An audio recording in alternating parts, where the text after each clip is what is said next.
The curtains moved gently in the summer wind. The smell of flowers came in through the open window.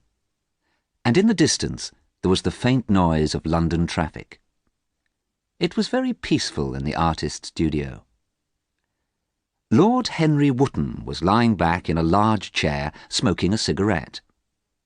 He was watching the blue smoke rise to the ceiling. And he was also watching his friend, Basil Hallward, the artist.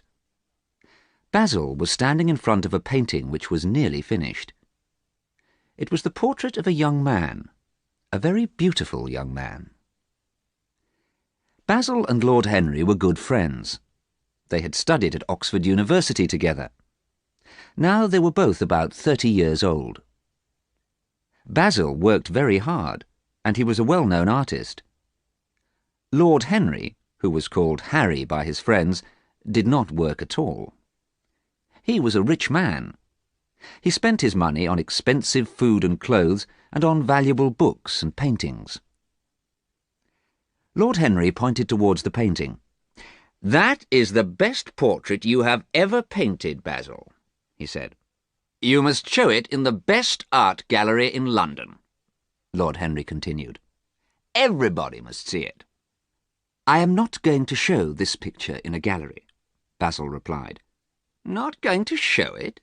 said Harry in surprise. "You artists are silly people. You want to be famous. You become famous. Then you don't like being famous. Think, Basil. It's bad when people talk about you, but it's worse when they don't talk about you. Why won't you show the picture?" "I know you will laugh at me, Harry," answered Basil, "but I can't show the picture because it shows too much of me. It is too much like me." "Nonsense," said Harry. "The picture does not look like you at all. You have black hair and a strong, intelligent face, but you are not beautiful, Basil. The young man in the portrait has blonde hair and a pale face, and he is beautiful." "You don't understand me at all, Harry," said Basil. "I don't mean that I look like Dorian Gray." "Dorian Gray? Is that the young man's name?" "Yes, that is his name. I didn't want to tell you." Basil stopped talking and went out of the door into the garden. Harry laughed and followed him. The two young men sat on a long wooden seat under a laurel tree.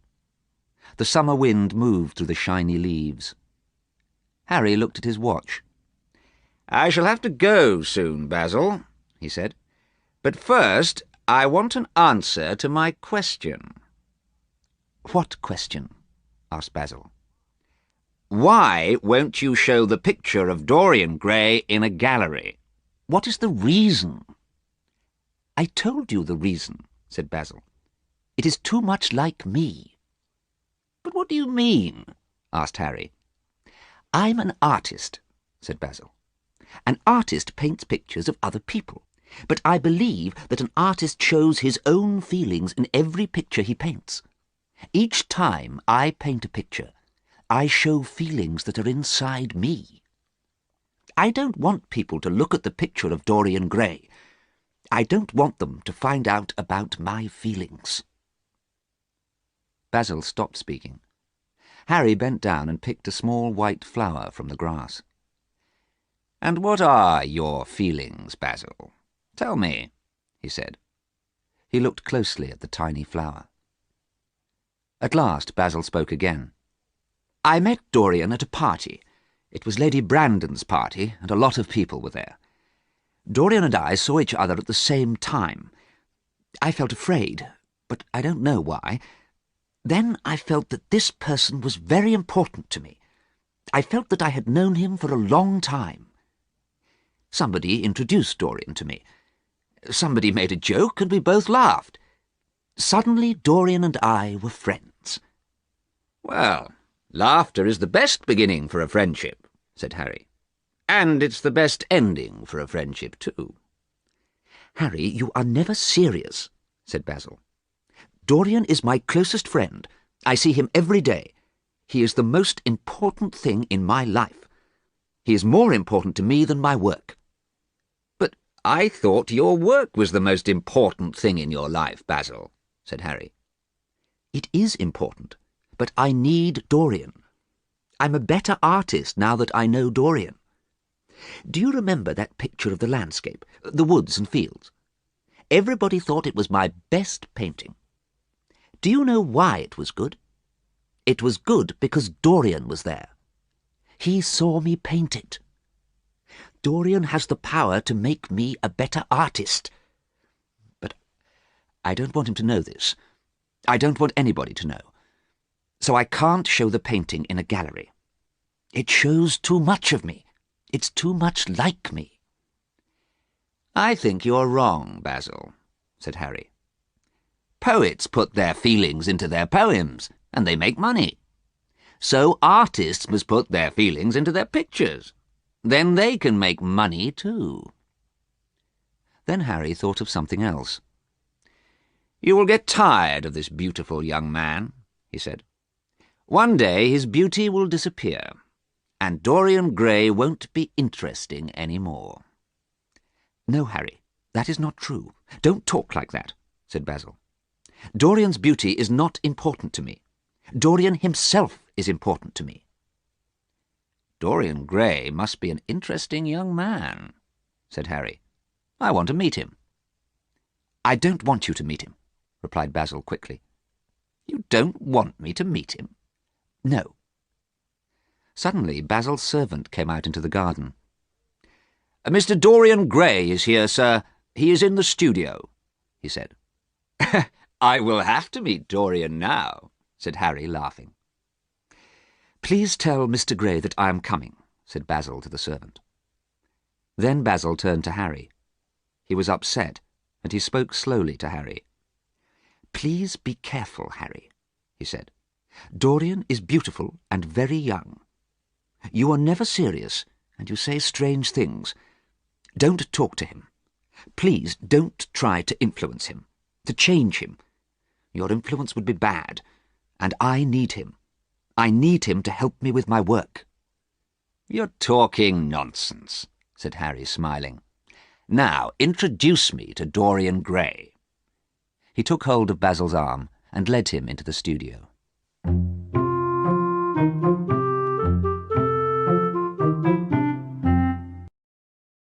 The picture sequence from the cinema has finished. You can look at it once more if you want. The young man was sitting at the piano when Basil and Harry came into the studio. He was turned away from them, looking at a book of music. But he heard Basil's footsteps. Dorian spoke immediately. "Oh, Basil," he said, "do you have to work today? I don't want you to paint me today. I don't want a life-size portrait of myself." Then he turned and saw Harry. He stopped speaking. His face became red. "Oh, I didn't know you had a visitor." "Dorian," said Basil, "this is Lord Henry Wotton, a good friend of mine. We went to university together. I have told him that you like my painting of you, and now he won't believe me." "Nonsense, Basil," said Harry. "I'm very pleased to meet you, Mr. Gray." Harry and Dorian shook hands. Harry looked at Dorian Gray. Harry and Basil were both about 30 years old. Dorian was much younger. He was about 20, and he was very beautiful. His hair was blonde, his face was pale, and his eyes were bright blue. Basil did not want Harry to talk to Dorian. "Harry," he said, "I want to start painting now. Please will you go away?" Harry did not want to go. "Do you want me to go, Mr. Gray?" he asked. "I will go if you want me to go, or I will stay if you want me to stay." "Yes, do stay, Lord Henry," answered Dorian. "Mr. Gray wants me to stay, Basil," said Harry. "You don't mind if I stay, do you?" Basil wanted to please Dorian. "No, of course I don't mind. Please stay, Harry," he said. "But," Basil went on, "you must not listen to Harry, Dorian. He is never serious, and he says strange things. He changes people. He has a bad influence on people." "Harry, sit down," Basil continued. "Dorian, come and stand over here. And please don't move around too much. I want to finish your portrait today." Basil started to paint. Harry sat in the comfortable chair and smoked a cigarette. There was silence for a few minutes. Then Dorian spoke. "Are you a bad influence on people, Lord Henry?" he asked. "Do you make people change what they think and do?" "I cannot be a bad influence or a good influence," replied Harry, "because all influence is bad. It is bad to change a person. It is bad to give a person your thoughts and ideas." "Why?" asked Dorian. "Everybody is different from everybody else," answered Harry. "You must not influence a person. You must not make a person the same as yourself. You must live your own life. You must do everything that you want to do. You must enjoy life, the good things and the evil things. You must not worry about what other people think." Dorian was confused. Harry was wrong to say these things, but Harry was clever. He had a thin face and clever dark eyes. He had a beautiful slow voice. Dorian liked listening to Harry speaking. Dorian had never met anyone like Harry before. Harry did not speak again for a few minutes. He touched his small pointed beard and he watched Dorian. Harry knew Dorian was thinking about the things he had said. Basil continued painting. He had not listened to Harry talking. Suddenly, Dorian spoke. "Basil, I'm tired of standing here," he said. "I'm too hot. I want to go out into the garden." "Oh, Dorian, I'm sorry," replied Basil. "When I am painting, I think of nothing else. Yes, you can go into the garden. Harry, you go with Dorian. I'll go on painting." Harry and Dorian went out into the garden. Dorian was thinking about the things Harry had said. "Come and sit under the laurel tree," said Harry. "You must not get burned by the sun." So they sat on the long wooden seat. Dorian looked at the man who was sitting beside him. Harry was much older and cleverer than he was. "Why mustn't I get sunburned?" Dorian asked. "Your skin is pale. You mustn't get sunburned because you must take care of your beauty," said Harry. "You are young and you are beautiful, and youth is very valuable." Dorian looked at Harry's long white hands and listened to Harry's beautiful, slow voice. "One day you will be old," said Harry. "Your face will be wrinkled. You will be old and wrinkled and ugly. You will not be young, so you will not be beautiful any more. And it will be too late to do anything interesting and exciting. So, Mr. Grey, you must enjoy life while you are young and beautiful. You must do everything you want to do. You must find out about life and people. You must not worry about what other people think."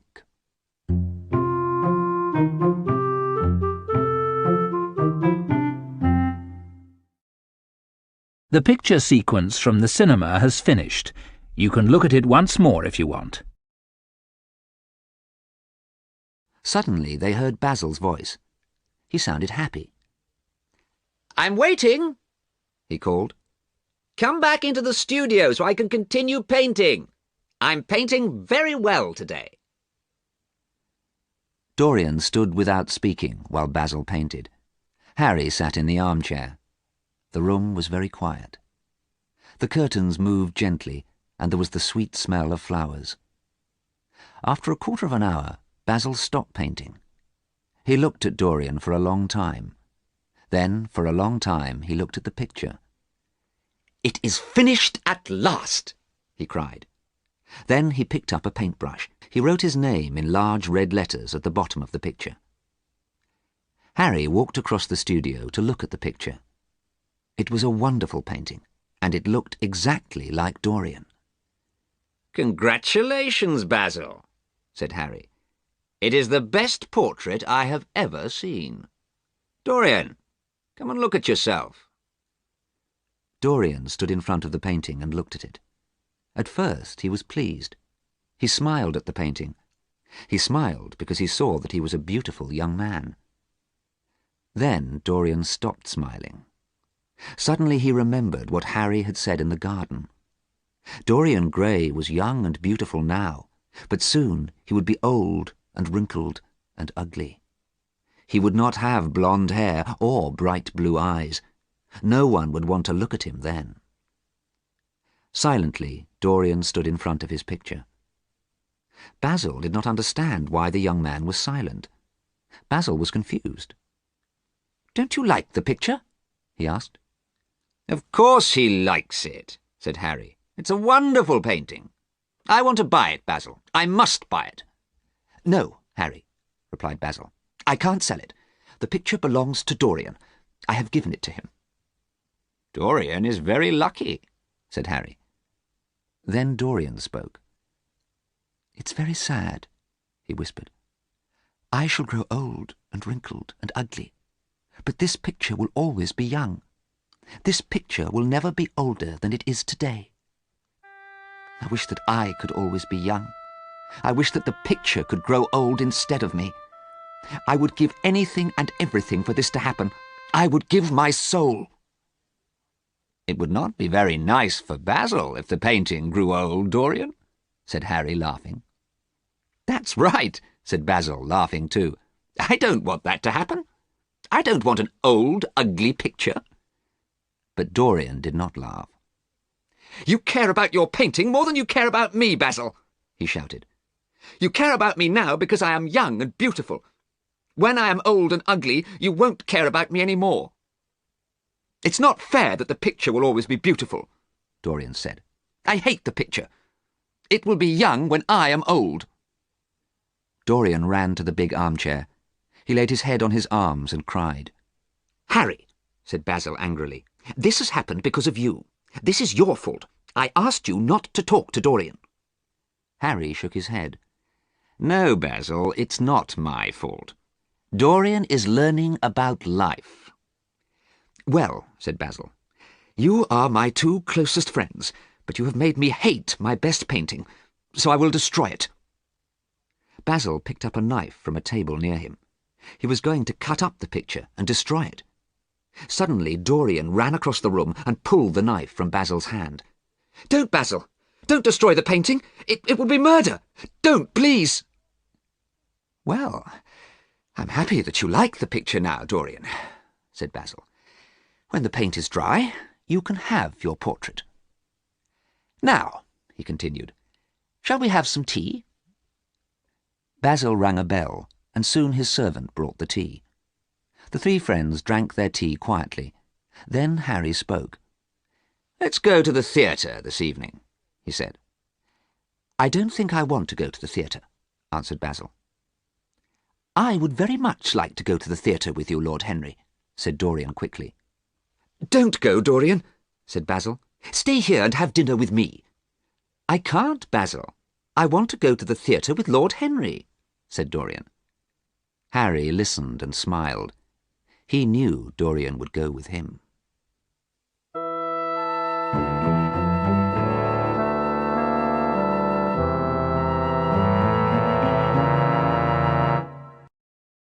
The picture sequence from the cinema has finished. You can look at it once more if you want. Harry did not know much about Dorian Gray. Basil had told Harry very little about the young man. But Harry wanted to know all about Dorian. So Harry asked his friends in London about Dorian Gray. He asked about Dorian's family. Harry enjoyed the story of Dorian Gray. It was a sad and romantic story about love and death. Dorian's grandfather was Lord Kelso, a very rich old man. Dorian's mother was Lord Kelso's daughter, the beautiful Lady Margaret. Lady Margaret fell in love when she was very young. She ran away from home and married a soldier, but she did not have a happy life. Lord Kelso was very angry and never talked to Lady Margaret again. Dorian's father, the soldier, was killed before Dorian was born. Lady Margaret died before Dorian was a year old, so Dorian was an orphan. Harry was very pleased with the story of Dorian Gray. He knew that Dorian was beautiful and young. Now he also knew that Dorian was an orphan. And he knew that Dorian was going to be very rich. Soon Dorian would be 21. Then he would have all Lord Kelso's money. Yes, it was a sad and romantic story.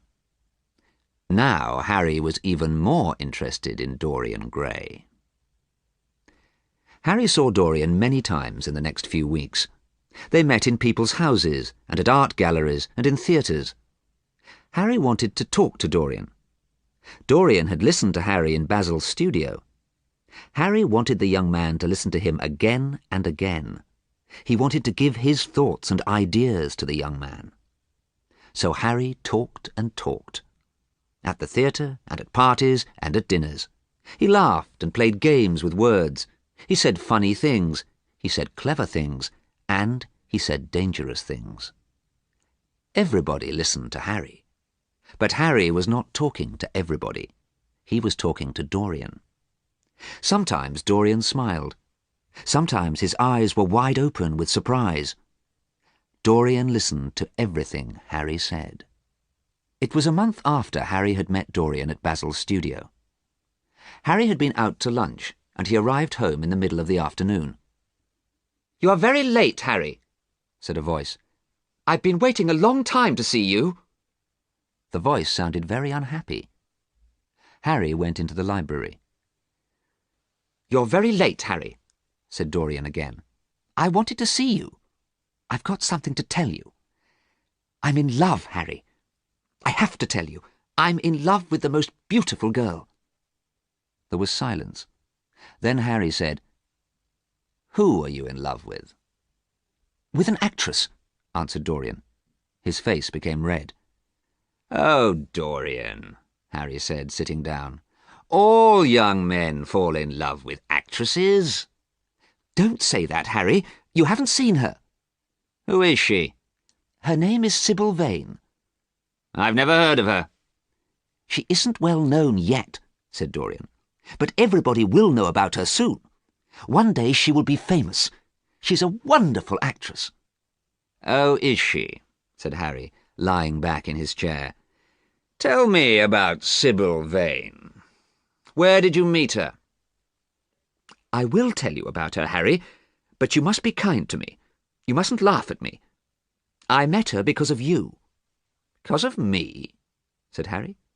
"Yes. You told me to find out about life. You told me to enjoy life, the good things and the evil things. So I went out. I walked around London. There was excitement and danger everywhere. I knew that something wonderful was going to happen. Then, one night, I went to a different part of London. I had not been there before. At about 8:30, I was in front of a dirty little theatre. The manager was standing outside. He was a horrible man. He was fat and dirty.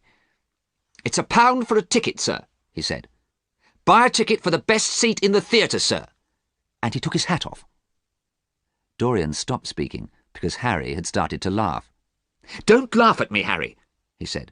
"It's cruel of you to laugh at me. I'm telling you how I met Sybil." "The play was Romeo and Juliet by Shakespeare," Dorian went on. "Romeo was a fat, ugly old actor, but Juliet was a beautiful young actress. She was about 17 years old. Her hair was dark brown. Her face was small and pale, like a little flower. Her eyes were large and dark blue. I fell in love with her immediately. I have been to that theatre every night for 3 weeks. I have seen Sybil act in lots of different plays. She is a wonderful actress. Why didn't you tell me about actresses?" "Because everybody falls in love with actresses, Dorian," said Harry. "You are cruel, Harry. I wish I had not told you about Sybil." "You had to tell me about Sybil," answered Harry. "You will always tell me everything that you do. Now tell me more." "Oh, Harry," said Dorian, "Sybil is wonderful. She calls me Prince Charming." Harry laughed, but he was pleased. Dorian had been a quiet, frightened boy when they met at Basil's studio. Now he was growing into a man and learning about life. "Harry, I want you to see Sybil. I want you to see her act in Romeo and Juliet." "Very well, Dorian.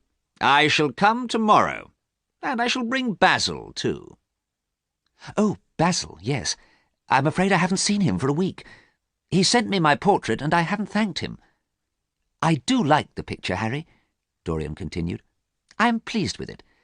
But it stays young and beautiful, while I grow older. Today I am a whole month older than the picture. Harry smiled. "We will see you tomorrow night at 7 o'clock at the theatre," he said. Dorian left the house, and Harry sat for a while in the library. He thought about Dorian. Harry's brown eyes shone with pleasure. He was pleased that Dorian was in love. He wanted to see what Dorian did next.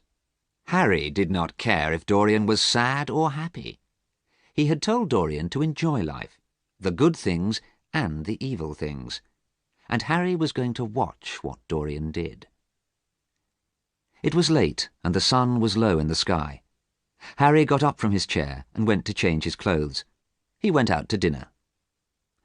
When he returned home that evening, there was a telegram waiting for him. It said that Dorian was engaged to be married to Sybil Vane.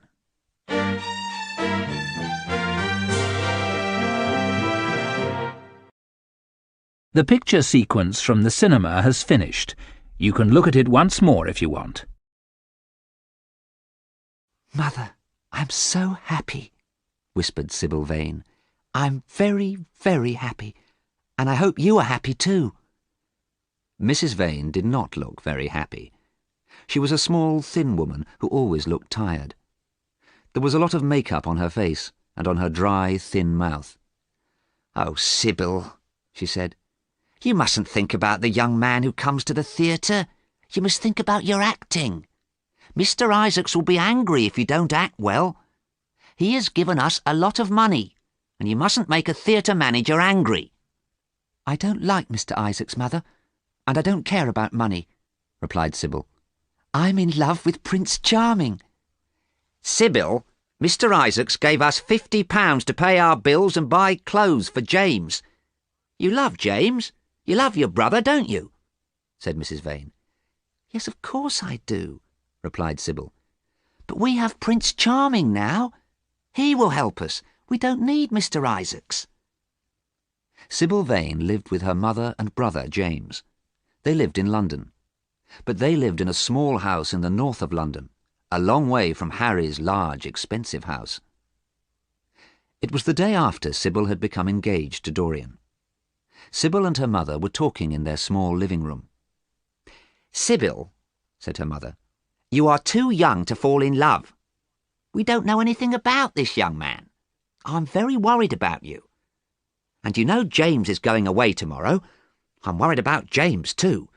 James is going away to Australia, and you have fallen in love. What am I going to do?" At that moment the door opened, and James Vane came into the room. He was 16 years old, and he did not look like his sister. Sybil was small and beautiful with shining brown hair. James was large, with big hands and feet. His hair was dull and dark. He smiled at Sybil. "Let's go for a walk," he said. "I want to talk to you." Sybil went to get her coat, and James spoke to his mother. "I'm worried about Sybil," he said. "I'm worried about the young man who comes to see her every night at the theatre." "Don't worry, James," Mrs. Vane replied. "Young men often fall in love with actresses." "But you don't know his name," said James angrily. "Mother, you must take care of Sybil." Sybil and James went for a walk in Hyde Park. The park was busy. There were lots of people. There were people walking and people sitting in carriages pulled by horses. Sybil was happy. "I think you will have a wonderful life in Australia, James. I think you will become rich. I think—" She stopped speaking because James was not listening to her. "Who is the young man who comes to see you?" he asked. "Who is he? You don't know his name, do you?" "I call him Prince Charming, and I love him. I will love him forever. You don't know his name, James said again angrily. He is a rich young man, and he will not marry you. He will— "Oh, look! Look, there he is! He's in that carriage!" Sybil shouted. She pointed across the park at a carriage. James looked across the park, but at that moment another carriage suddenly passed in front of the brother and sister. James never saw Prince Charming. "Oh dear," said Sybil. "I wanted you to see him." "I wanted to see him too," replied her brother, "because I will kill him if he ever hurts you." At first Sybil was angry with her brother, but she remembered that he was 16 years old. He was a boy. He had never been in love. "You won't hurt a man I love, will you, James?" she said. "No, I won't," he said at last. "I won't hurt him if you love him." "I will always love Prince Charming," said Sybil, "and he will always love me." So Sybil and James were friends again. But that evening James spoke again to their mother. "If this young man hurts Sybil," he said, "I will find him and I will kill him. I will kill him like a dog."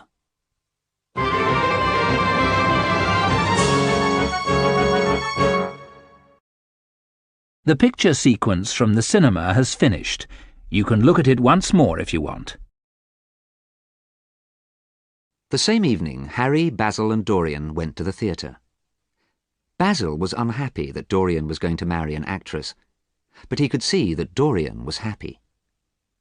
Mr. Isaacs, the theatre manager, met the three friends outside the dirty little theatre. Dorian thought he was a horrible man, but Harry liked him. Inside the theatre, it was very hot and the lights were bright. There was an orchestra playing some music very badly. Lots of young men and women were laughing and shouting at each other. Harry looked around the dirty, noisy theatre. "What a strange place to meet the person you love," he said unkindly. But Basil spoke kindly to Dorian. "Yes, it is a strange place," he said, "but I'm pleased you came here. Sybil has made you very happy." "Oh, yes," said Dorian. "I'm sorry the orchestra is so bad," he added, "but soon you will see Sybil." A few minutes later, the play started, and very soon things started to go wrong. Sybil Vane was very lovely, but she acted very badly. Tonight she was a terrible actress. The audience started to shout at the actors. Some people left the theatre. The manager looked very angry. Basil and Harry did not want to watch the play, and Dorian's face became very pale. Harry picked up his coat and stood up. "She is very beautiful, Dorian," he said, "but she can't act. Let's go." "I'm sorry I asked you to come with me," said Dorian. "Perhaps Sybil is ill," Basil said kindly. "We'll come again another time." "No," replied Dorian. "She's not ill. Last night she was a great actress. Tonight she is a very bad actress. She is a very ordinary person." "Don't talk like that," cried Basil. "She is the girl you love. Come with us, Dorian. Let's go." But Dorian would not leave the theatre. "Go away and leave me here," he said. "I want to be alone." Basil and Harry left the theatre. The play became worse and worse. Most of the people left the theatre and went home. When the play ended, Dorian went to see Sybil. He went to her room behind the stage. He was very unhappy and angry. He had told Harry and Basil that Sybil was a great actress. They had come to see her, and tonight she had been a terrible actress. But when Dorian saw Sybil, she looked pleased. She spoke to him happily. "Oh, my dear, I acted very badly tonight. Before I met you, I was a good actress. I pretended to be in love when I acted the part of Juliet. Now I don't need to act. I am in love. I don't want to act again. Isn't it wonderful? You must take me away from the theatre. We must go away together." But Dorian did not look at her. He ran to a big armchair. He sat down and put his head on his arms. "You have killed my love for you," he whispered. "I thought you were a great actress. You acted the parts of beautiful women. I loved you because you were clever and exciting. Now you are boring and stupid." "You don't mean this, do you?" whispered Sybil. "My God, I was stupid to love you," said Dorian. "Oh, tell me that you love me," cried Sybil. "Kiss me. I will do anything for you. I will act again. I will be a good actress for you." Sybil fell to the floor, and she lay there crying. Dorian looked at her for a moment. Then he spoke. "I am going now," he said quietly. "I don't want to be unkind to you, but I don't want to see you again." Dorian left the theatre, and Sybil lay on the floor crying.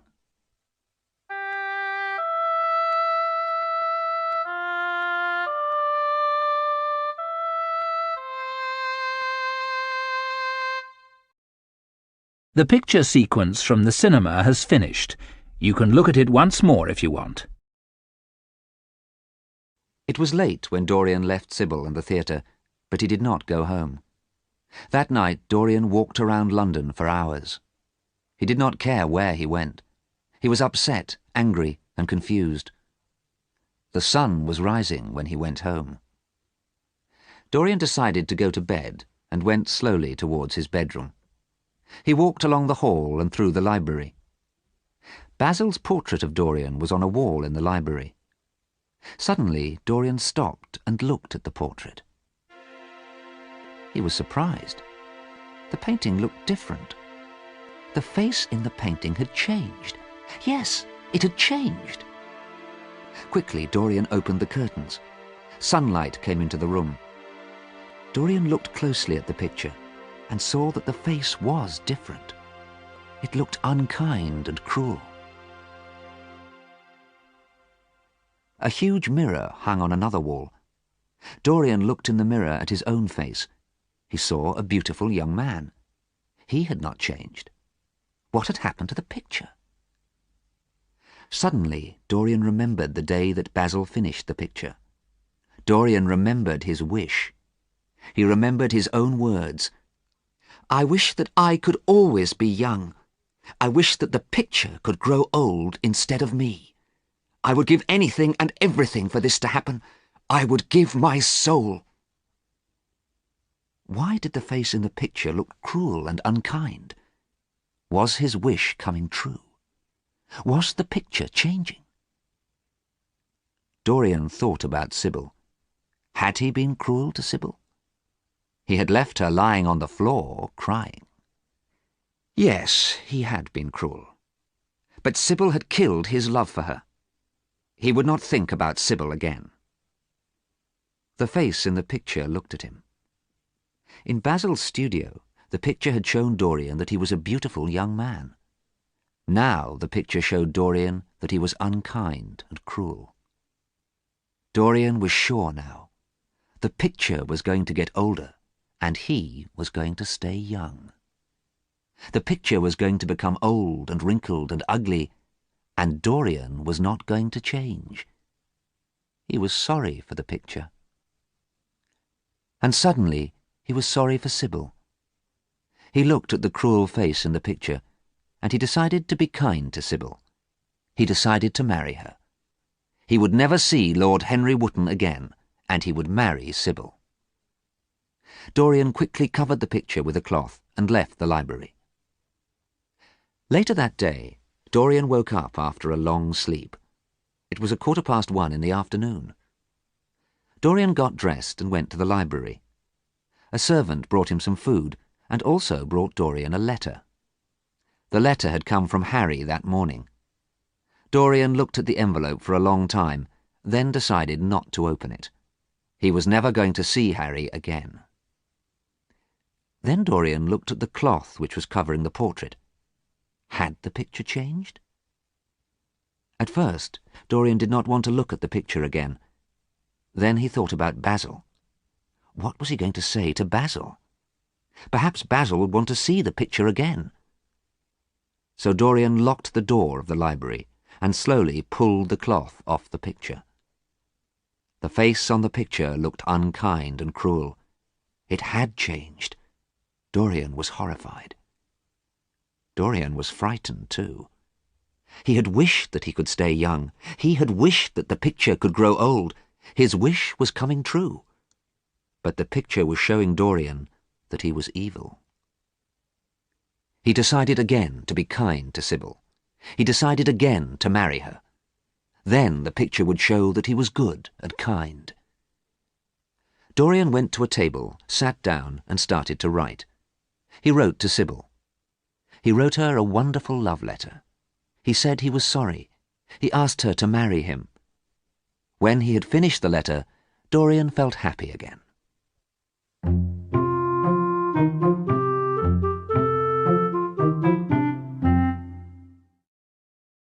The picture sequence from the cinema has finished. You can look at it once more if you want. Suddenly, there was a knock on the door of the library. "Dorian!"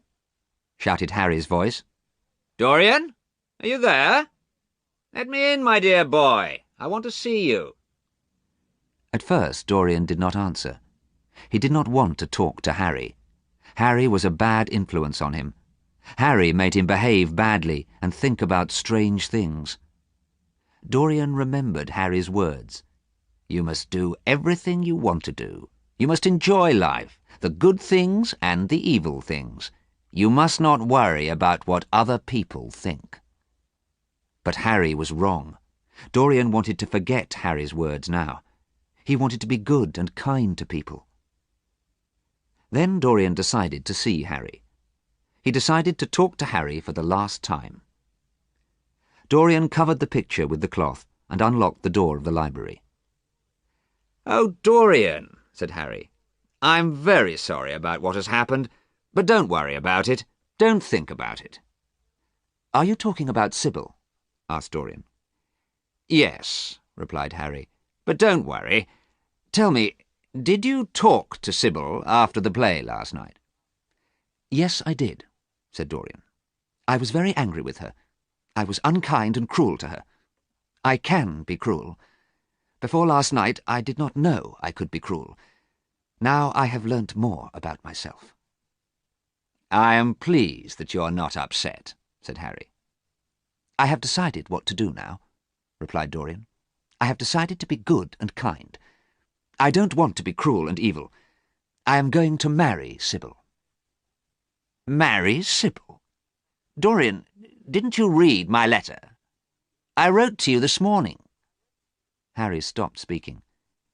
No, I didn't, said Dorian. I didn't want to read it. You are a bad influence on me. Harry walked across the room. He sat down next to Dorian and took hold of the young man's hands. "Dorian, I'm sorry.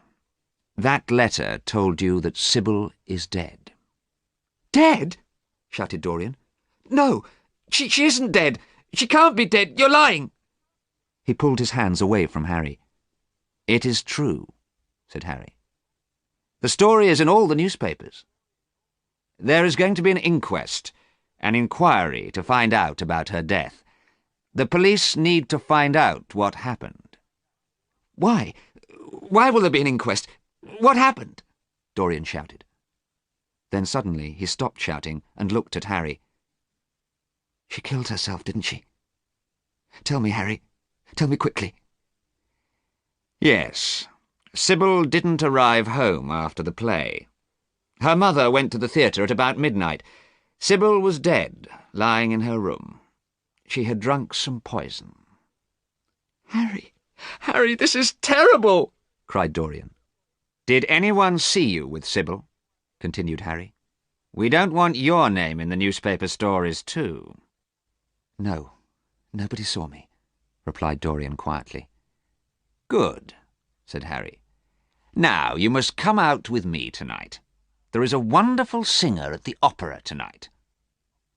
So, whispered Dorian to himself, I have killed Sybil Vane. I did not cut her throat with a knife, but I killed her. Then Dorian remembered his portrait. He remembered the cruel face. I was going to be good and kind, he shouted. I was going to marry Sybil. Now I can never be good. Harry took a cigarette out of a gold case. "It wasn't a good idea to decide to marry Sybil," he replied. "You know it wasn't a good idea, don't you, Dorian? Marriage is boring. Marriage doesn't make you a good person." "Perhaps you are right," said Dorian. "I don't want to cry. Sybil's death has been an interesting experience. I have learnt about myself. Now we do not need to talk about it again.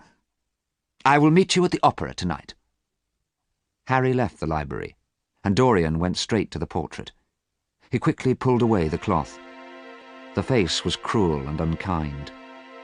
He knew the face had changed because of Sybil's death. Dorian thought about what had happened, and now he made a decision. Dorian decided to enjoy his life. He decided to do everything he wanted to do. He decided not to care about other people. And Dorian knew what would happen. The picture would become old and wrinkled and ugly. He would always look young and beautiful. Dorian smiled and covered the picture with the cloth again. An hour later, Dorian was at the opera with Harry.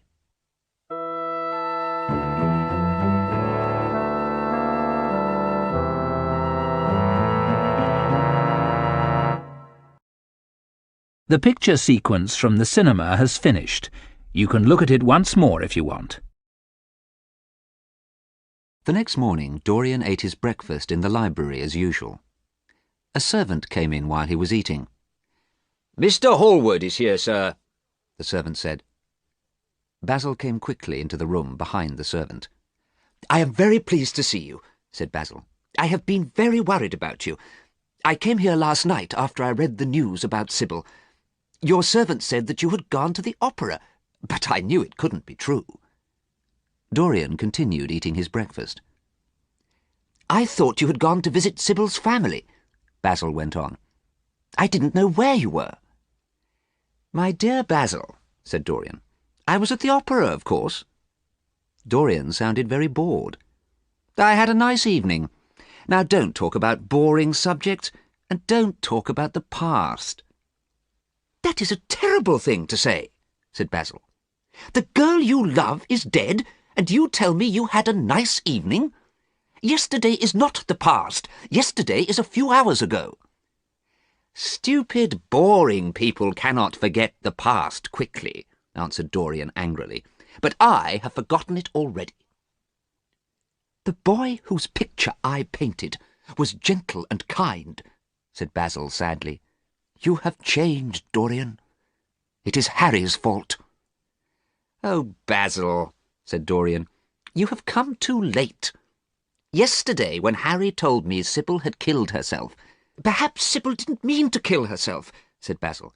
"Perhaps it was an accident." "She wanted to kill herself," answered Dorian. "It wasn't a boring, ordinary accident. Sybil's death was exciting and wonderful. She died of love for me." "Oh, no," said Basil quietly. Dorian went on speaking. "I was sad, Basil. I was sad yesterday at about 5:30.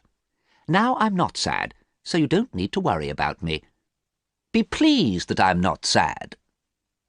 Basil sighed. He decided to say nothing else about Sybil. "I would like to paint another portrait of you," said Basil. "No!" shouted Dorian. "No, that's impossible. You can't." Basil was very surprised. "But Dorian, why not?" he asked. Then he saw that a cloth was covering his portrait of Dorian. "And why have you covered the picture? It's the best portrait I've ever painted." Basil walked across the room towards the painting. "No!" shouted Dorian. "You mustn't look at it." "But Dorian, I want to show the picture in a gallery in Paris," replied Basil. "I want to see it." "You can't," said Dorian. "I will never speak to you again if you look at it." "And," Dorian thought quickly, "you have changed your mind. Harry said that you didn't want to show the picture in a gallery. Why didn't you want to show it? Harry said there was a strange reason." "You will laugh at me if I tell you," Basil answered. "So I won't ask to see the picture again." Dorian laughed now. No, Basil, I want to know. Why didn't you want to show the picture? Basil sighed. He started to explain. He told Dorian what he had told Harry.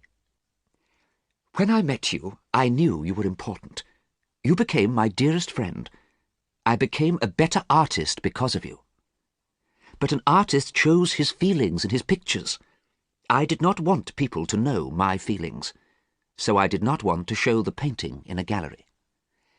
Now I am not so worried. I don't mind if people see the picture. So, now I have told you, said Basil.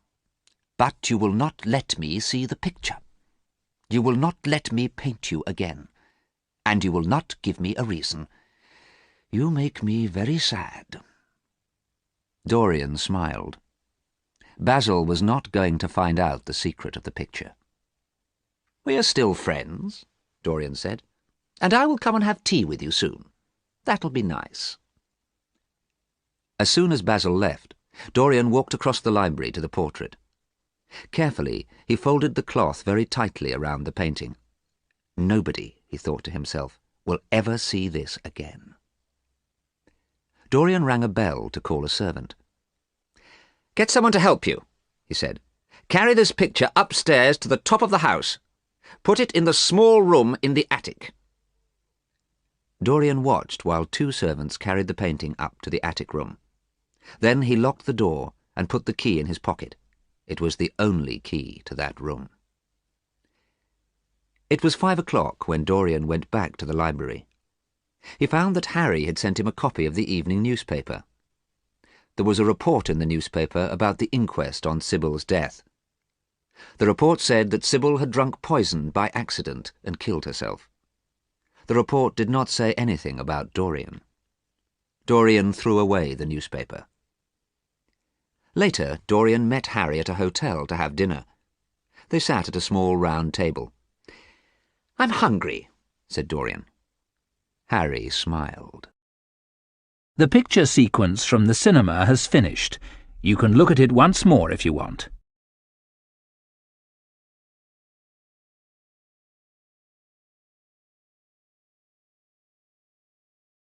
It was a night in November, and it was the night before Dorian's 38th birthday. 17 years had passed since Dorian had locked the portrait in the attic room. Late in the evening, Dorian was walking home through the streets of London. He had been to a dinner party at a friend's house. Dorian was alone, and he was thinking about his life. He was thinking about the last 17 years. For many years, people had heard strange and terrible things about Dorian Gray, but they did not believe these things. When he was 20, Dorian had been a beautiful young man. Now he was 38, and he was still a beautiful young man. People thought he must be good and kind. People were wrong. The strange and terrible things were true. Dorian was unkind and cruel. Dorian spent time in strange places, and he knew evil men. But only Dorian knew the secret of the picture. He often went up to the attic room. He unlocked the room and stood in front of the picture for hours. The face of the man in the picture was ugly and wrinkled. The face was getting older and older, and it was very, very evil. The picture showed the evil inside Dorian Gray. It showed the evil in his soul. Often Dorian looked at the picture, then looked in a mirror. He laughed when he saw his face in the mirror. It was young and beautiful. Dorian's wish had come true. Dorian was thinking. He had been happy for many years. He had enjoyed his life. He had not cared about other people. Dorian had done the things Harry had told him to do. Dorian was a rich man. He bought a house in the country. He bought valuable pictures and fine books, and he bought beautiful furniture. He wore beautiful clothes and expensive jewellery. He always wore many rings on his fingers. But now Dorian was worried. He was worried because he was not happy any longer. Some people would not speak to him now. Some people would leave a room when he entered it. Some people told stories about the strange life of Dorian Gray. and Dorian was worried that somebody would find out the truth. He was worried that somebody would see the portrait. Then everybody would find out that the stories were true. They would find out that he was an evil man. Dorian was hurrying home to see his portrait now. Often he left dinner parties early and hurried home to see his portrait. Sometimes he went on holiday, then hurried home to see his portrait. It was 11 o'clock, and it was a foggy night. Dorian saw very few people as he walked home. He had nearly reached his house when a man walked past him. The man was walking very fast and carrying a suitcase. Dorian recognized the man. It was Basil Hallward. Dorian did not want to talk to Basil, so he walked more quickly. But suddenly he heard Basil's voice. "Dorian! Dorian! I'm pleased to see you." Dorian had to stop and turn round. "I've been to your house," continued Basil. "I wanted to see you before I went to Paris. I am leaving on the midnight train, and I wanted to talk to you before I went. I am going to the station now. You walked straight past me. Didn't you recognize me?" "It is impossible to recognize anyone in this thick fog," replied Dorian. "It's difficult to recognize my own house." "It's nice to see you, Basil," he went on. "But, aren't you going to miss your train?" "Oh, no, I can get to the station in 20 minutes, and I do want to talk to you," Basil replied. "I'm going to live in Paris for 6 months. I want to talk to you before I go." Dorian was not pleased to see Basil, but he invited him into the house. They went to the library. Dorian lay back in a large armchair. "I hope you don't want to be serious," he said. "I don't like serious things, Basil." "I'm sorry, Dorian," replied Basil quietly, "but it is serious." "What do you want to say?" cried Dorian. "I hope you don't want to talk about me. I'm tired of myself tonight. I want to be somebody else." But Basil did want to talk about Dorian. "People are saying terrible things about you, Dorian," he said. "I don't care," replied Dorian quickly. "It's interesting to hear terrible things about other people, but it's boring to hear terrible things about myself." "These terrible things must interest you," replied Basil. "You must care what other people say about you." "I don't believe anything that I hear about you," he continued.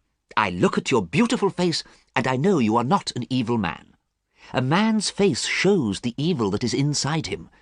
I am an artist, and I know this." Dorian's face became very pale. He sat silently and stared at Basil.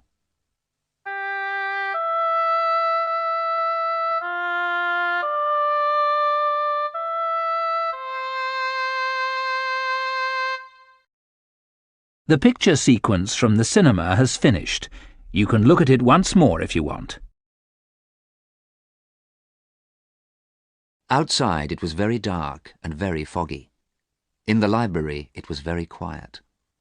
The room was lit by a small lamp on a table. Basil sat down and continued talking.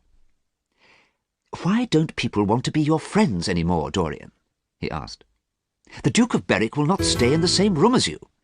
Because of you, Sir Henry Ashton has left England forever. And there are worse things," he went on. "A young soldier has killed himself. Adrian Singleton has disappeared. Lord Kent is very upset about his son. Nobody will talk to the Duke of Perth. Oh, Dorian, these people were your friends. What have you done to them?" "Stop it, Basil," shouted Dorian. "I haven't done anything. It's not my fault if young men do stupid things." "I want to believe you," said Basil sadly, "but you have influenced your friends. You have made people do terrible things. What did you do to Harry's sister? Now no one will speak to her. Are you an evil man, Dorian?" "Take care, Basil," said Dorian. "Do not say any more." But Basil continued speaking. "I told people that you were a good man. I said I knew you well. But do I know you well? I cannot see your soul. I do not know if there is good or evil inside you." "No," said Dorian slowly. "You cannot see my soul." His body was shaking, and his face was very pale. Basil looked at Dorian's face. "Nobody can see inside another man," he said. "Nobody can see another man's soul." Suddenly Dorian laughed. He gave a loud, unpleasant laugh. "Come with me, Basil," he said, picking up the lamp from the table. "You have said enough about my soul. Tonight you shall see it." Dorian led Basil upstairs towards the room in the attic. When they reached the door of the room, Dorian turned to Basil. "Are you sure you want to come in?" he asked. "Yes," Basil said, but he was confused. What did Dorian mean? What was in the room? Dorian laughed again and unlocked the door. They walked across the room. Dorian put the lamp on an old table. Then he pointed at the cloth which covered the picture. "You think that nobody can see another man's soul," he said. "You're wrong. Pull away that cloth, and you will see mine." Dorian's voice was hard and cruel. "What are you talking about? Are you mad?" asked Basil. Suddenly, Dorian pulled away the cloth, and Basil saw the picture. He saw the terrible face in the picture smiling at him. It was the most awful face he had ever seen. Basil moved backwards, away from that cruel, evil face. He could see that it was his painting. It was his painting of the blonde, pale and beautiful young man. The hair was blonde, the mouth was red, and the eyes were blue. But the face was wrinkled and ugly, and it was evil.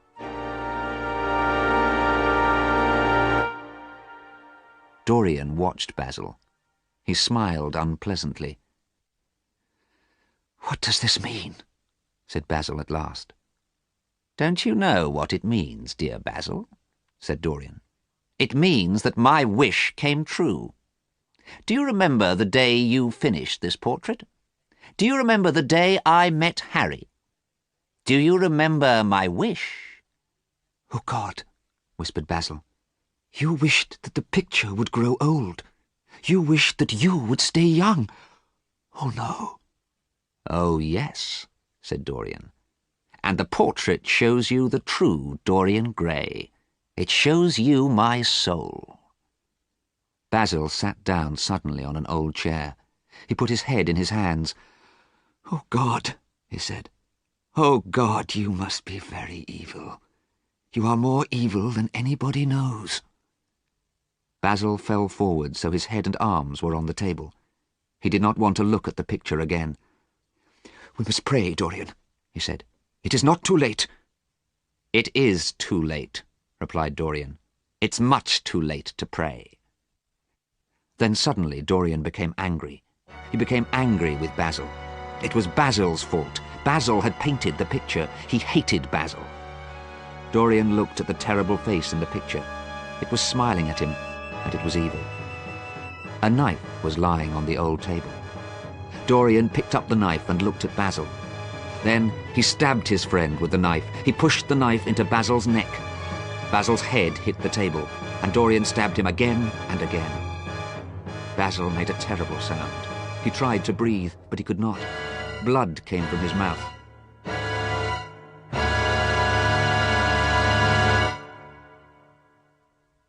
It became quiet in the attic room. Dorian listened. He heard the sound of Basil's blood dripping onto the carpet. There was no other sound. Dorian walked quietly across the room and looked out of the window. The fog had gone, and London was quiet. Dorian walked back across the room and picked up the lamp. He saw the dead thing lying across the table. It was so quiet, and its hands were very white. Dorian left the room and locked the door behind him. He went back to the library. Dorian quickly put Basil's suitcase and coat in a cupboard. People were hanged for murder, hanged by the neck until they were dead. Dorian did not want to be hanged. What was he going to do? Nobody has seen me arrive home, Dorian thought.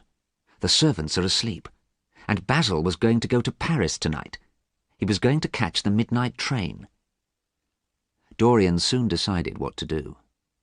It was 2:05 in the morning. Quietly, Dorian left the house and shut the door behind him. Then he started to ring the doorbell. After 5 minutes, his servant Francis opened the door. "I'm sorry to wake you up," said Dorian, "but I forgot my front door key. What time is it?" 10 minutes past 2, sir," replied Francis, looking at the clock. "Oh dear, I'm very late," said Dorian. "Did anybody call while I was out?" "Yes, sir," replied Francis. "Mr. Hallward called.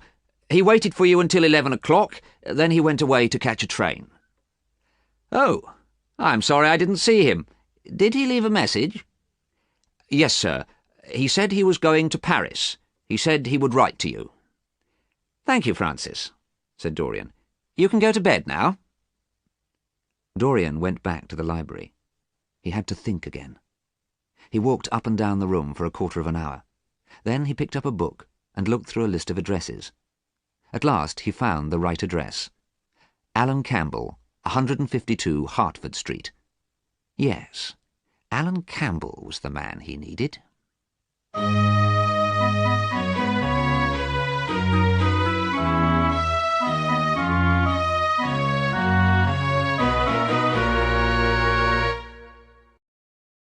The picture sequence from the cinema has finished. You can look at it once more if you want. At 9 o'clock the next morning, Dorian was sleeping. He did not look like a man who had murdered a friend. But when he woke up, Dorian remembered what had happened. He tried not to think about Basil. He thought for a long time about which clothes to wear. He put on his rings. Then he took them off and put on different rings. Dorian ate his breakfast, but he could not forget Basil's body sitting at the table in the attic room. Then at last he wrote 2 letters. He put one letter in his pocket. He told his servant to take the other letter to Alan Campbell's house. Dorian went to the library. He lit a cigarette and tried not to think about Basil. He drew pictures, but they were pictures of Basil's face. He read poems, but the poems reminded him of Basil. Poor Basil, he thought. What a horrible way to die. Dorian became frightened. He thought about Alan Campbell. Perhaps Alan Campbell would not come. Alan Campbell was a very clever scientist. Dorian and Alan Campbell had been good friends for many years, but Alan had not talked to Dorian for 18 months. Nobody knew why they were not friends any more. Now Dorian needed Alan's help.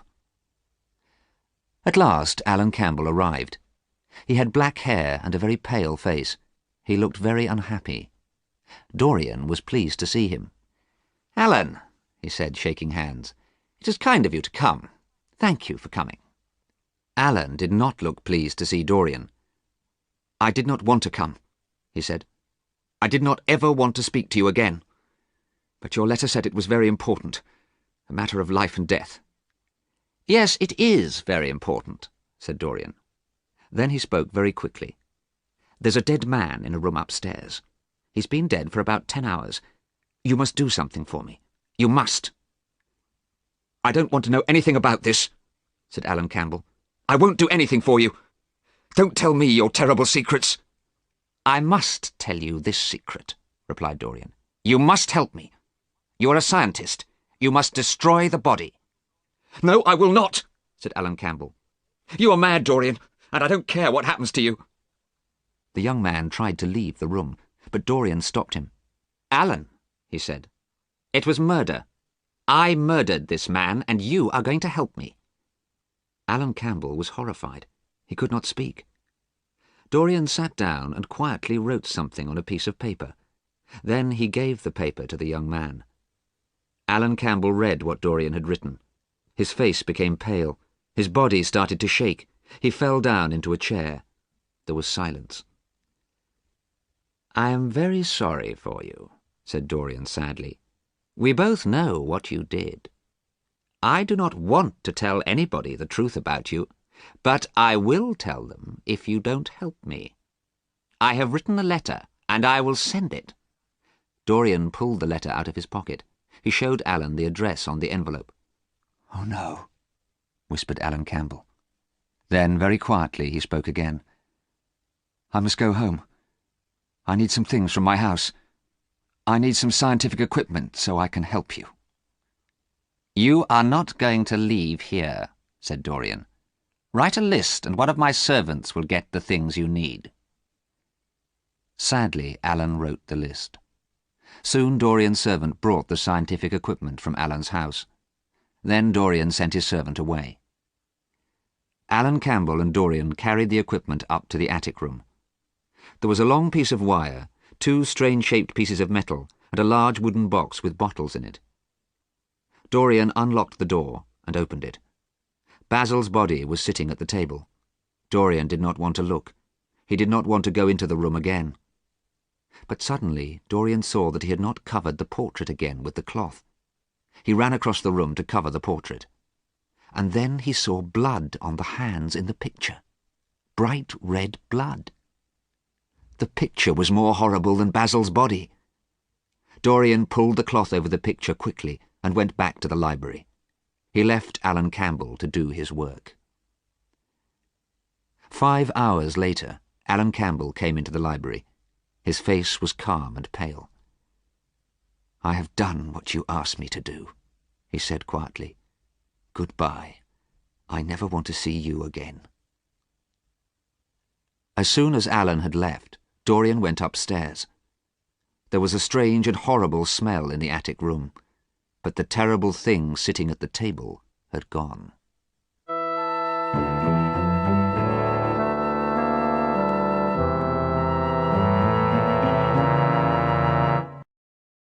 The picture sequence from the cinema has finished. You can look at it once more if you want. That evening, Dorian dressed in beautiful clothes and went to a dinner party at a friend's house. But he did not enjoy the party and did not want to eat anything. "Are you all right?" asked Harry. "And were you all right last night? You left last night's party very early, about 11 o'clock. "Yes, no, I'm fine. I don't know what I did last night," said Dorian quickly. "Yes, I do. I went for a walk. I got home about 2 o'clock in the morning. I forgot my key. I had to wake the servant. You can ask him if you don't believe me." Dorian spoke quickly and sounded confused. Harry was surprised. "My dear boy, I don't care what you did," he said. "Perhaps you were ill." "Yes," replied Dorian. "I'm not feeling well. I think I'll go home." When Dorian got home, he knew he had to do something terrible. He had to burn Basil's coat and suitcase, so that nobody would find out the truth about Basil's death. People thought Basil had gone to Paris. Nobody expected to see him for 6 months. The coat and suitcase smelt horrible when he burnt them. Dorian felt very unhappy. He wanted to leave the house and forget everything. At midnight, Dorian went out and found a cab. He told the cab driver quietly where he wanted to go. The man shook his head. He looked frightened. "It's too far. I can't go there at this time of night," he said. "Here's £1 for you," said Dorian, "and I'll give you another one if you drive fast." "All right, sir. We'll be there in an hour," said the driver. Then he made the horse pull the cab fast along the streets. The cab went east, towards the River Thames. It was another foggy, dark night in London. The light of street lamps shone through the fog. Cold rain began to fall. Men and women were walking home along the streets. Dorian heard screams and shouts and horrible laughter. He sat back on the seat of the cab, watching. He hated London. He hated life. He wanted to forget everything. He wanted opium, the drug that would make him forget. The cab drove on through dirty, poor parts of the city. Near the river, the fog disappeared. Dorian left the cab and walked towards the river. The moon was shining on the water. The ships on the river were big and black. The light from street lamps shone down onto the wet road. Soon he reached a small, dirty house. Inside the house it was dark. A dirty green curtain hung over a doorway. Dorian went through the doorway and into a long room. A few men were drinking. A sailor, half asleep, lay with his head on a table. 2 women were arguing. Dorian went through this room and up some stairs to another one. He could smell opium, and he smiled with pleasure. Now he could smoke some opium and forget everything. But then Dorian saw a young man smoking a pipe full of opium. Immediately Dorian recognized him. It was Adrian Singleton, who had been a friend of Dorian's. "Adrian Singleton has disappeared," Basil had said. But here was Adrian in an opium den. Dorian went quickly back to the first room. He did not want to see anyone he knew. He would go to another opium den. As he went back through the green curtain, a voice called after him. One of the women was shouting, "Look at him! There he is! Prince Charming!" Suddenly the sailor lifted his head from the table. "Don't talk to me!" shouted Dorian angrily to the woman, and he ran out of the house. Dorian turned a corner into a narrow, dark street. He was running to another opium den. He was trying to forget about Adrian Singleton. Suddenly a strong hand was round Dorian's neck. "Keep quiet, or I'll shoot you," said a voice. Dorian turned round and saw a gun pointing at his head. He saw a large man, a sailor. "Are you mad?" Dorian said. "What have I done to you?" "My sister is dead because of you," replied the sailor. "Sybil Vane killed herself, "And now I'm going to kill you. I have looked for you for years, and tonight I heard the name she called you." Dorian was afraid. He looked at James Vane and could not move. This man was going to kill him. Then suddenly Dorian had an idea. "How long is it since your sister died?" he asked. 17 years. Why do you ask?" replied the man. "Look at me. Look at me by the light of a street lamp," said Dorian. James Vane pulled Dorian back to the main street, and in the light of a street lamp he saw the face of a beautiful young man. It was the face of a young man of about 20. "You can't be the man," said James Vane. "My God, I was going to murder you. I'm very sorry, sir." "You must be more careful," Dorian said. Then he walked away round the corner and into the darkness. As soon as Dorian had gone, the woman from the opium den ran up to the sailor. "Why didn't you kill him?" she asked. "He's evil." "He's not the man I want," he replied. "The man I want is about 40. That young man was 20. The woman gave a horrible laugh. 20? Him? Prince Charming? I first saw Prince Charming 17 years ago, but he hasn't changed since then." "You're lying," shouted James Vane. "I'm not," said the woman. "He was a beautiful young man 17 years ago, and he hasn't changed since then. He's evil, that one." "Swear to God that you're not lying." "I swear I'm not lying," the woman replied. James Vane believed her. He ran round the corner into the narrow, dark street, but Dorian had gone.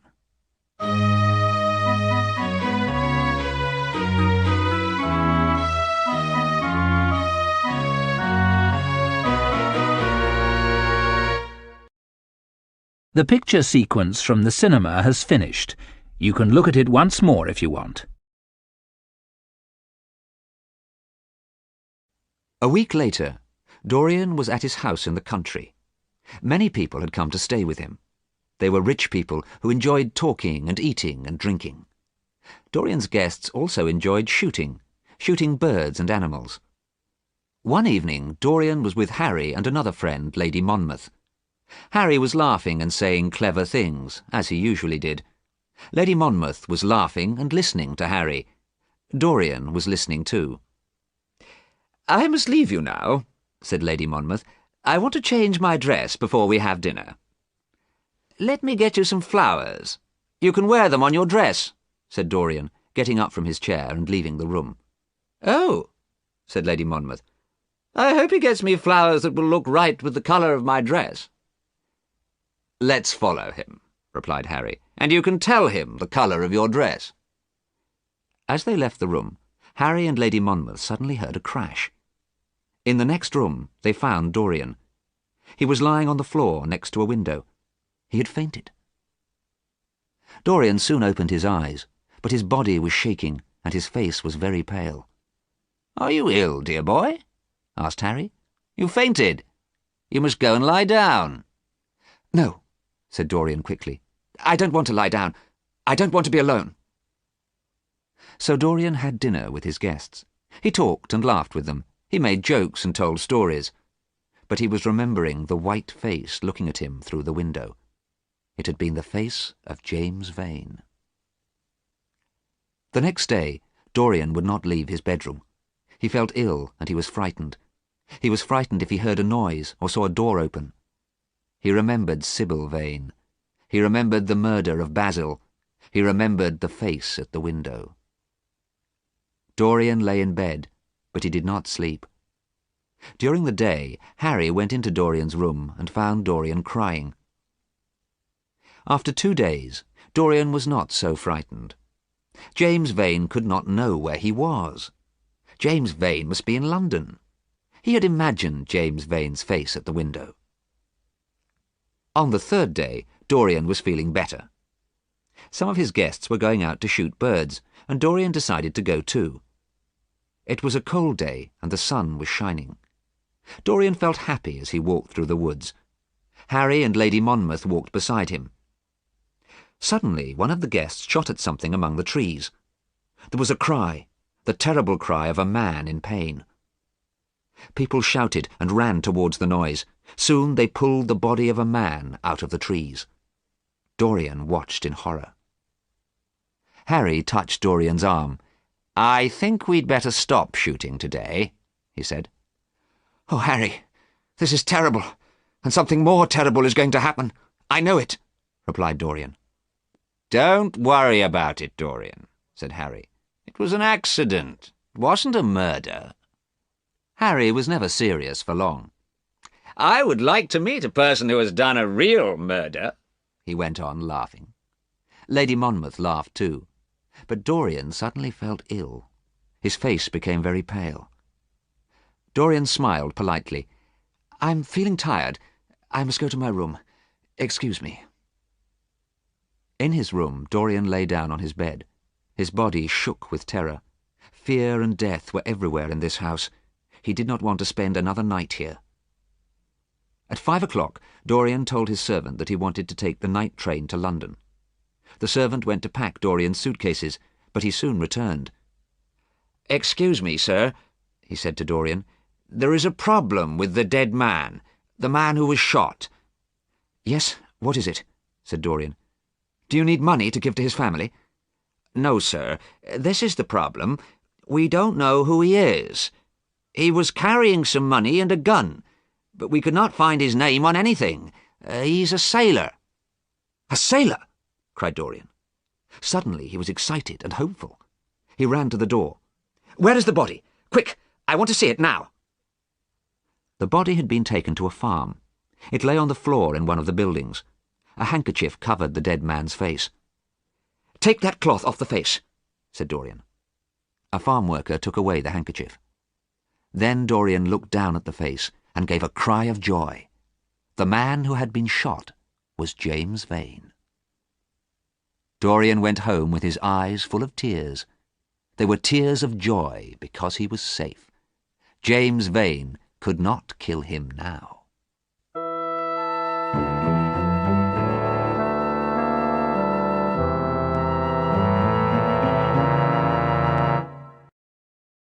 The picture sequence from the cinema has finished. You can look at it once more if you want. One evening in June, Dorian was visiting Harry.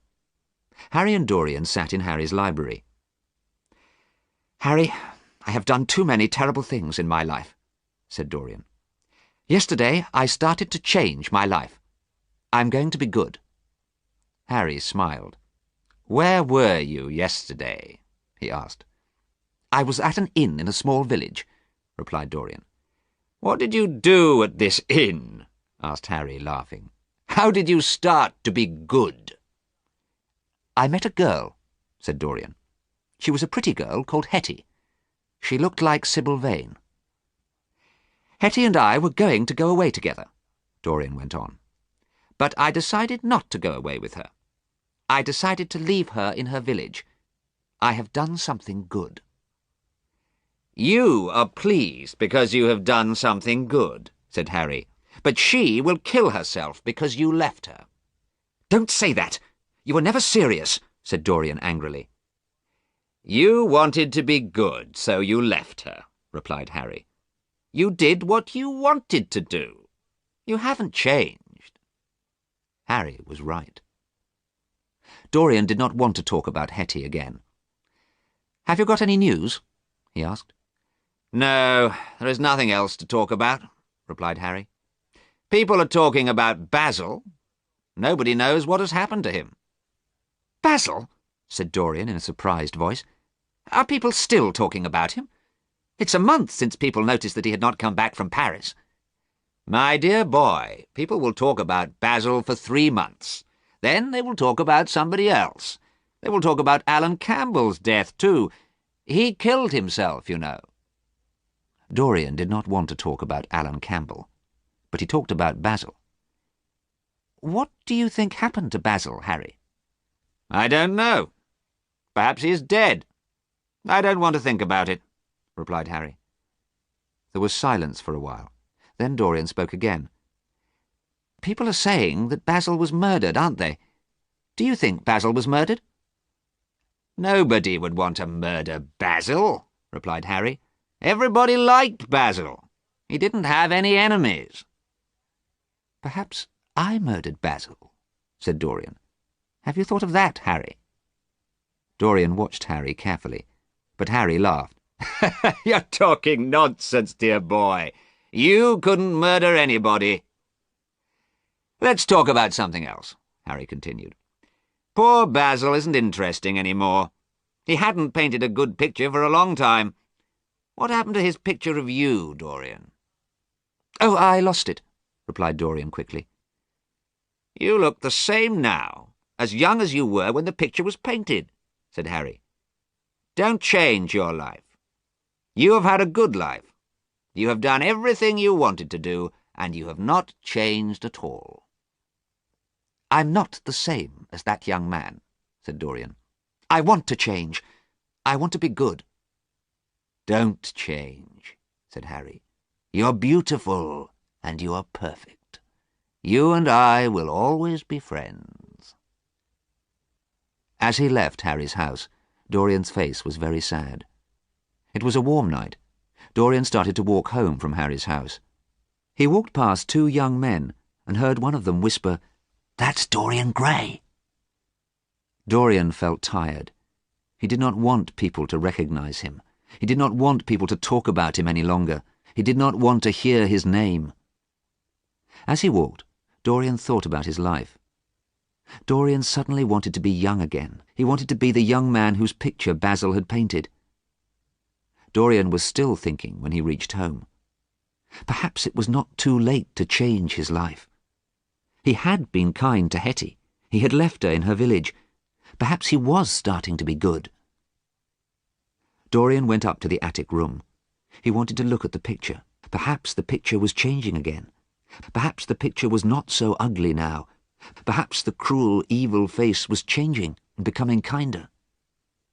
But the face in the picture was the same. It was old and wrinkled and ugly. The eyes were cruel, the mouth was evil, the blood was still on the hands.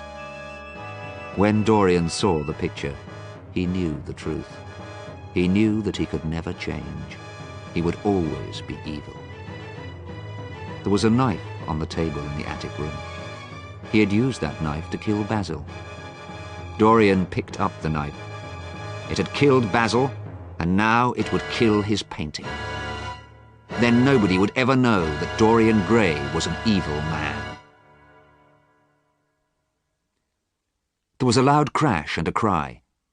It was a loud and horrible cry which woke the servants. There were 2 men in the street outside, and they heard the cry too. "Whose house is this?" asked one of the men. "Dorian Gray's," replied the other man. The 2 men looked at each other in horror, then they quickly walked away. Inside the house it was now quiet. The door of the attic room was locked, but at last the frightened servants opened it. Inside the room they found a picture hanging on a wall. It was a picture of their master, Dorian Gray. He looked young and beautiful in the picture. He looked the same as he had always looked. On the floor, they found a man. He was ugly and old and wrinkled. His face was evil, and he was dead with a knife in his heart. At first, the servants did not know the man, but then they looked at the rings on his fingers, and they knew who it was.